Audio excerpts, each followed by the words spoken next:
I do like the holiday take. I don't think I would have ever caught the holiday-isms before. I've listened to this song 100 times and it has never struck me as a holiday song. And when you said you were going to do the song, I was like, what? That's interesting. But so this is your Cornelia Street? This is exactly how I felt with Cornelia Street in autumn. Okay, but there's a really obvious line in Cornelia Street. Okay, deck the halls. This says deck the halls. So yeah, but it says soon you're gonna deck the halls. Like, oh God, I just like we just had a Cornelia Street moment. Like, okay, so I'll tell you how I read that lyric, because absolutely that lyric is there. And the way that I always used to read it is you propose in a big hall. It's like an event space or something. And it's like, this just becomes a mundane thing. Like today was a special occasion that today these halls were decorated just for me.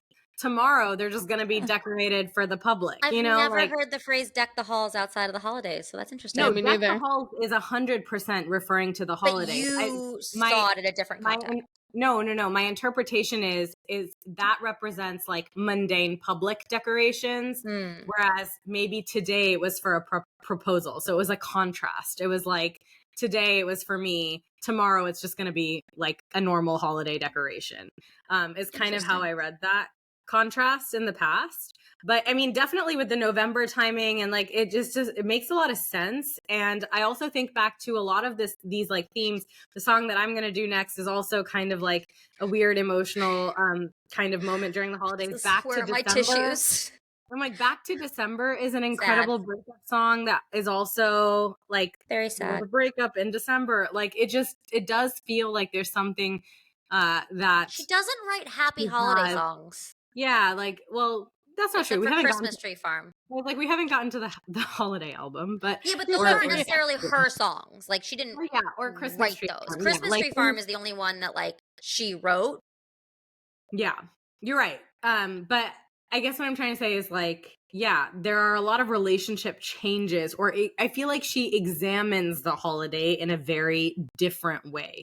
If the holidays are all about cheers and toasts and friends and reunion, she really goes into a different side of the holidays, which maybe is a good segue for my song. I think it's a great segue, and I also just think it makes sense, because if she just did your standard like happy, joyful holiday song, it wouldn't be a Taylor Swift song.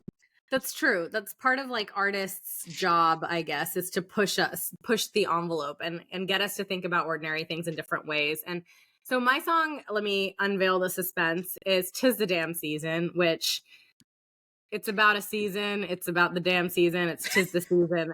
It's like very clearly a holiday song from the title. The title alone is so good though, because to take such a fun phrase like good. 'Tis the season and turn it to 'tis the damn season immediately. Yes. Immediately. Says so much. And